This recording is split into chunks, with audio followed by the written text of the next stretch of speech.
So I got laid off and I've not really been handling it that well. I've just been feeling very shit. Hi everyone, I know I have not been on YouTube for a little while, and that's because I have life has just happened. I've got 3 kids. It's very busy, and I'm horribly inconsistent about making content generally. And so now that I have a lot of time as a result of being made redundant, I should have probably started with that I have been made redundant, laid off, fired, whatever you want to call it. I mean, technically I was laid off / made redundant if you're in the UK.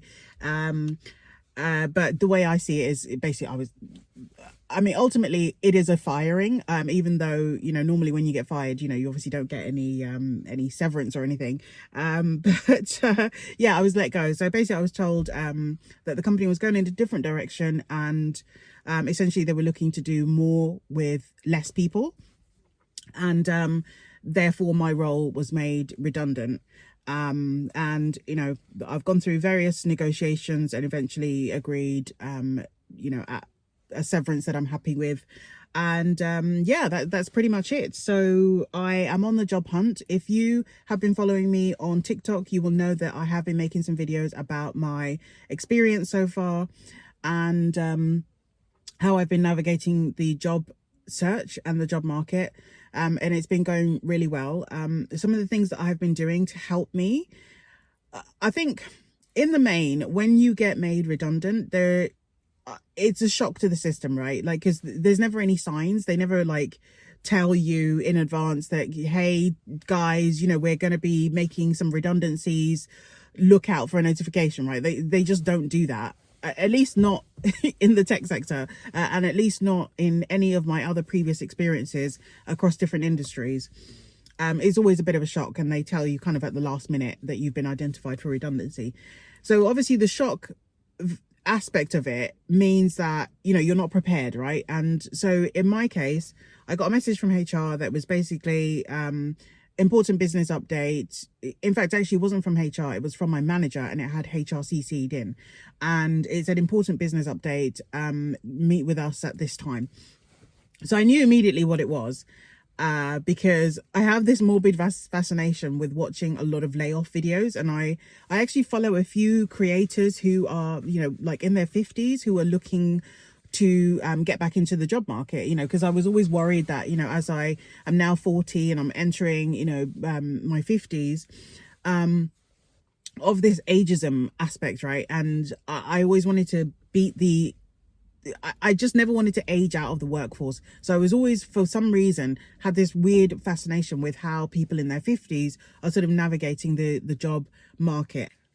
So I was always aware of how layoffs were happening at multiple different companies, and I kind of wanted to future-proof myself. So anyway, with all of that said, I was well aware of what was happening. So it wasn't a shock to me when I got that message. I knew exactly what HR was going to say, though there was a sliver in my mind that was thinking, I really hope this is more like you're getting promoted. Because there was just a tiny sliver of hope in my head that it was going to be about me being promoted. But unfortunately, it wasn't. It was that I was being made redundant. And essentially they, said, these are the options. You can go through, you can apply for other jobs internally, or you can take this severance and, that's the end of our relationship with you. So I did apply for a couple of internal roles, didn't get them. Also, I wasn't really qualified for a lot of the the couple of internal roles that I saw. And then eventually, kind of agreed a severance, and then that's basically it. So I have been searching for some time, to the point I was making about the shock aspect of it all. Looking back, the way I probably should have approached it was, one, not to cry. And when I say cry, I was not like boo hoo hoo, right? It was just I think it was tears of shock, as opposed to I was deeply unhappy about the fact that I was made redundant, because I was looking to leave that place anyway. So it's almost like they pushed me before I got to, make the choice to leave. So it's not like it was like a big loss to me, in the sense that, oh my God, I love this job. This was like my everything. It was my whole identity. It definitely was not. I was looking to leave this place anyway. It's just that they pushed me before I could walk. So it was more tears of shock, to be honest. And I'm annoyed at myself that I actually cried while I was told this. Because my first thought, I think, was, like, I was trying to get my children into a nursery. I don't really want to bore, like, I don't know how many people are from the UK that are, watching my channel, but it looks like the majority of people are in America. So in the UK, we have government subsidies that help parents with the cost of childcare, and it's something called 30 funded hours. It's basically, supposedly, you get 30 hours of childcare on the government, paid for by the government, provided you are in work.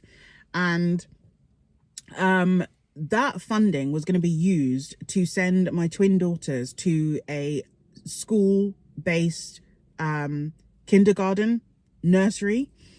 And when I was told that I was being made redundant, I knew that I needed to be employed in order to qualify for this childcare subsidy.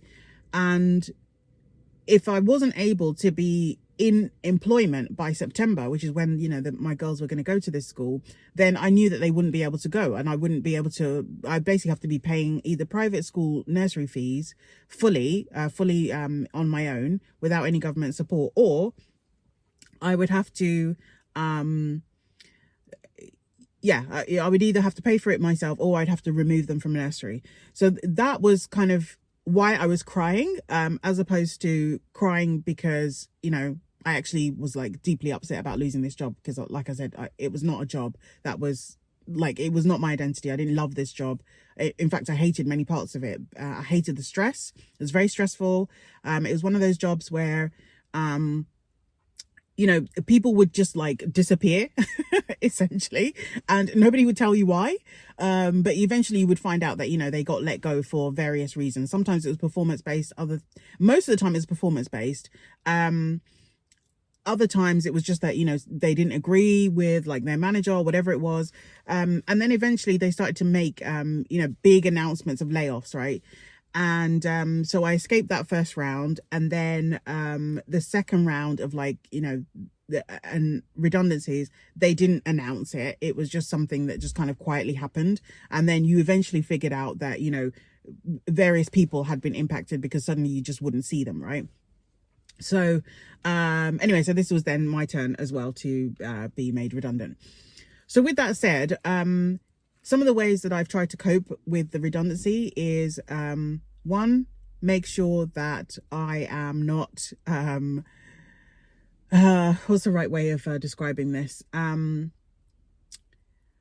guess what I tried to do was to look after myself, number one. So the first thing I did was to join the gym, and I'd been meaning to join the gym anyway, but I hadn't joined the gym because, it was, I just didn't have the time. I didn't have the time to go. I had previously joined the gym, but, I stopped going because I just did not have the time to go to the gym. So, so immediately I joined the gym. I immediately then, the steps I took basically was, one, so to cope with this redundancy, I went into action, right? Because I knew I had this time pressure of the childcare subsidies, and so I needed to get another job. So I was well aware that it was very easy to become depressed, because obviously I've been on maternity leave twice now, and because I've been on maternity leave, I know how easy it is for me to get depressed by just being at home and not having anyone to talk to all day, every day, right? When you are made redundant. So the first thing I did was I went onto LinkedIn and I updated my status just as, open to work, but I put it as open to work only to recruiters. I didn't put it open to work to, everyone, because and then you get an option on LinkedIn to be open to work, casually looking. And that's basically where I was at that point. I was casually looking. It was not, as much as I needed to get a job, I just didn't want basically any old shit, right? So I went onto LinkedIn, updated my status, and that was that. Then I joined the gym, And then I set up job alerts for jobs that were, you know, kind of in my field of communications and marketing. And then as I saw the roles come in, I went on to ChatGPT and you know, put in some prompts to get my CV to align to what was required in those jobs. So with all that said, I have been, you know, making a point of going out, getting fresh air, making sure that I look after myself. I have been comfort eating. I've been eating a lot of shit. But yeah, that's basically what I did to, you know, kind of cope with all of this. And obviously I have a husband, and all of my family have been extremely supportive. The other thing I did was to reach out to my network, because I know they always say reach out to your network, but that's exactly what I did. I did get a couple of job interviews through that route, you know, through the referral there. So that was good. And then, yeah, then I just started interviewing. But I don't want to make this video too long, you know, but I just, yeah, basically that's where I am. And yeah, let me know if you have any questions. I will continue to make some more videos about my job search. I will commit to try and do a video every couple of days if it's helpful. And yeah, follow me if you want to learn some of my tips and tricks for how I have managed to navigate this whole process.